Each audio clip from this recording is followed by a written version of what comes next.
it that we can actually do given these circumstances? Okay, the context for human and institutional capacity development is this Title 12 legislation, where it says human capacity and institutional resource development for the global application of agriculture and related environmental sciences. That's the legal framework within which we've been working on the CRISPs and now the innovation labs, and it gives structure to our or gives a vision to our agendas.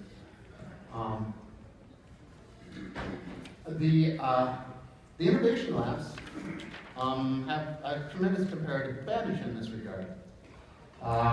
The integration of academic research and outreach and degree training programs is a force of this approach that strengthens the well-rounded nature of human and institutional capacity building. Focus has been on finding solutions to problems, be they private or public, collaboration with diverse partners from agribusiness to governments to IARCs to NGOs and foundations. And there's this building of long-term institutional collaborative relationships, whether they are institution to institution or professor and student, or it turns into professor and professor, or professor and professional researcher relationships. Okay, the latest figures that I have from 1978 to 2014 of total awarded degrees, BS, Masters, and PhD is some 4,335. I found that number in going through some of our materials. The added up numbers came to 4,324 at latest reckoning, and the vast majority of those, or at least over 3/4 of those, are postgraduate degrees. Over that 35-year period, 36% have been women. One of the things that we want to note is that nearly all of these individuals have returned to their home countries to build their careers. And that's quite different than the vast majority of other HCID types of programs that have been developed. But there was a burst in the 80s, and that's where real numbers were turned off. But that generation is fading, and we need to think about seriously replacing them, and a lot of effort has gone into that in recent years. Another statistic that's sort of interesting is that 40% continue to collaborate with their major professors up to 10 years after their initial degree was awarded. Okay, so SANREM is right over here, and it's been in existence in total for 20 years now. And this program, the INSORMA, the SANREM CRISP and IL, is the leader in training, but it's been in existence for 35 years. So overall, you can see that SANREM has been pretty much in the middle of producing students. Indeed, we've produced since, in phases 3 and 4 combined, 242 total, and 48% of them have been women. The HCID is not just limited to long-term training, but we've got short-term training as well. And over these 2 phases of SANREM, we've had over almost 8,000 trainees in 22 countries, and 46% of those trainees have been women. So we're doing relatively well for the gender balance in our HCID activities. Okay, so let's transition to sustainable intensification. What's the task look like for the future? I've just pulled out a bit of a quotation from sort of one of the key documents leading to this new program in sustainable intensification. Producing more output from the same area of land while reducing negative environmental impacts and at the same time increasing contributions to natural capital and the flow of environmental services. It's a mouthful, and that's just a little piece of the longer quote. In order to accomplish this, we're going to need to have a greater appropriation of science by farmers. We need to pay attention in doing so to questions of scale, transdisciplinarity, nonlinearity, words that I've been using a lot over the last few years, social construction, negotiation, social learning, innovation systems. Indeed, the types of soft skills that Tom referred to a little while ago that you actually were starting to develop as the next steps. This means that approaches for addressing complex adaptive systems and adaptive management need to follow in that trajectory. So I think that the question I think poses at this point is, to what extent are our traditional practices of agricultural education and technology transfer applicable to the promotion of sustainable intensification? I think that's the first question we need to be considering and figure out where we go from here. So we're going to be transitioning to a focus on complex adaptive systems. In the early 20th century, quantum theory taught us that instead of being objective observers of the universe, we're participants along with the objects of our observation. It's only now, though, that the implications for the applied sciences are becoming apparent. And we're right in the midst of that. In a lot of ways, we're on the vanguard of trying to figure out how to apply this idea of complex adaptive systems, and that we are part of the process to the applied sciences. So this not only involves the traditional sciences and new partners, but also interactions and feedback mechanisms across multiple systems and scales. All partners then are learning and adapting simultaneously. The transition then is to adaptive management, as we heard earlier this afternoon. Farmers are the key actors. They face dramatically changing climate and markets. They need to appropriate new science and technology so that they can make sustainable adaptations. We're asking farmers to do more with less, sustainably at higher levels of production. This exposes them to greater risks. They will need to learn a lot more on a continuing basis to become resilient managers. This means researchers and other supporting agents will have to communicate science and technology to farmers more effectively. So why does a farmer need to know how agricultural technology works beyond simply how to use it? Because she might want to use it for something else, and you got to know how it works to be able to do that. Waiting for researchers to figure out the problem will likely cost a farmer her farm or his livelihood. So how are we going about this process of fostering technological change in agriculture? What does it mean? How do we do it? Well, I think the first thing to note is it takes us beyond this idea of technology transfer in the first instance. How does adaptive management change agricultural education and training? What is the role of learning in the process of innovation?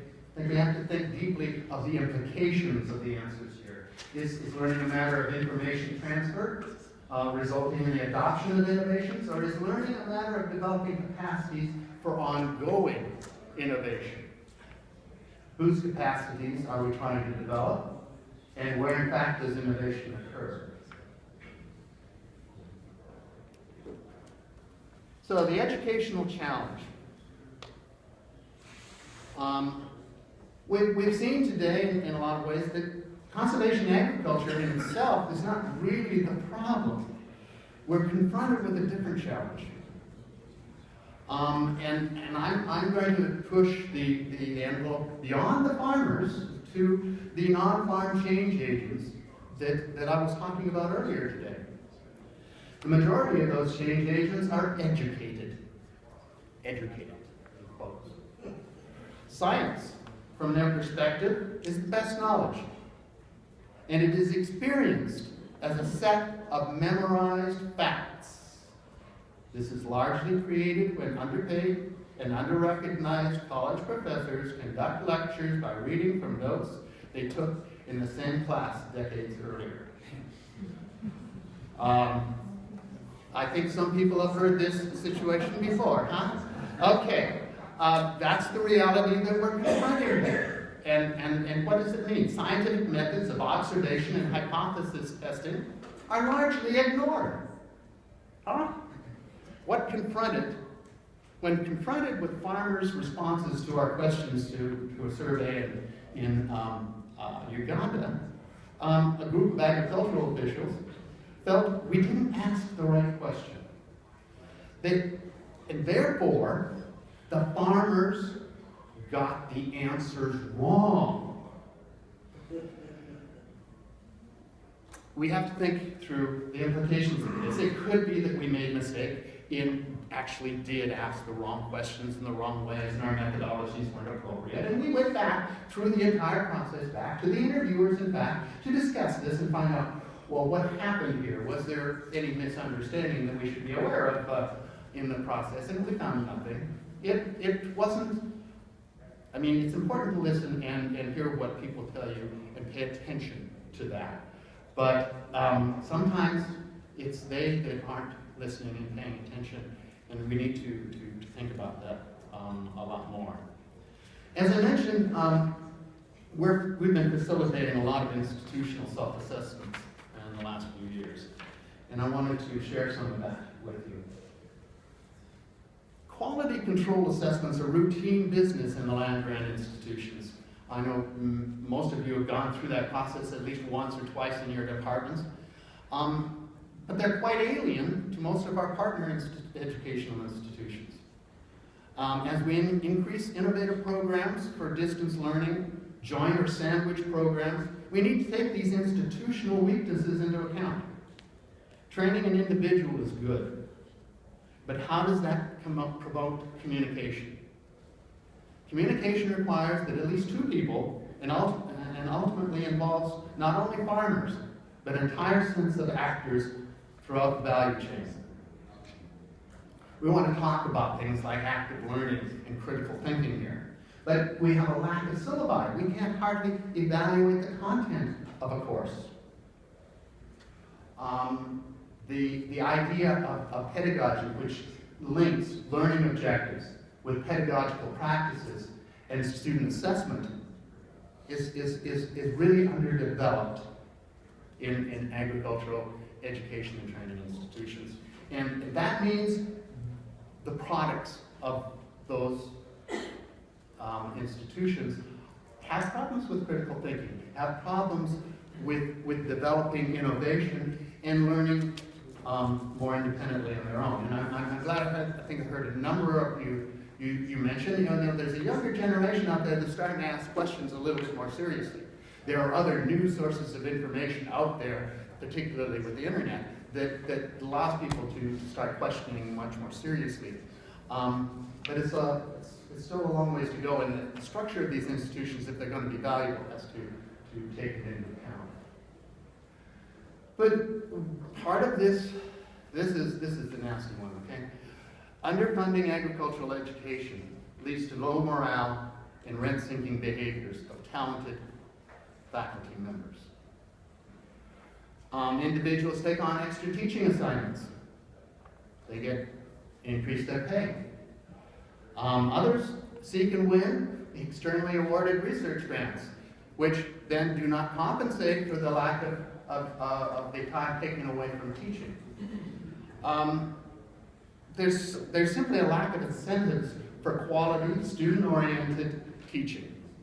And this suggests that there's probably a good opportunity to think about how we could start putting in some incentives to those faculty members who are trying to teach, or give them a reason to put more energy into that.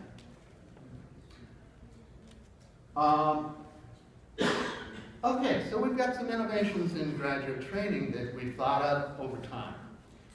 And this can help us to address these circumstances and improve education and training in support of sustainable intensification.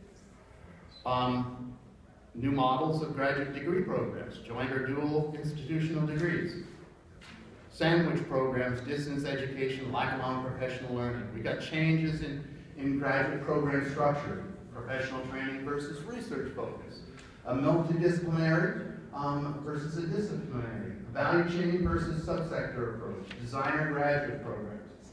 Value addition to host country graduate programs through research opportunities in U.S. university laboratories, internships in U.S. agribusinesses, participation in U.S. outreach programs, or U.S. faculty instruction of courses at host country institutions.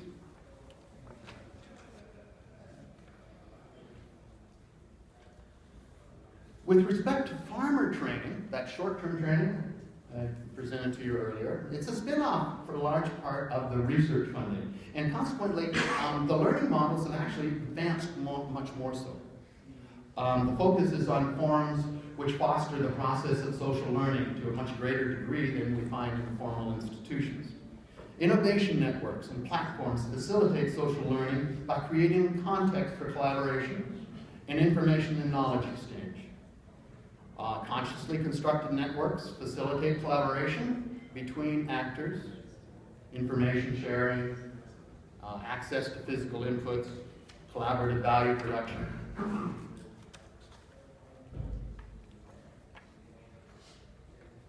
Innovation platforms, they create forum for social learning, bringing together a variety of stakeholders, establish a foundation for negotiation. Scientific and local knowledge can be equalized.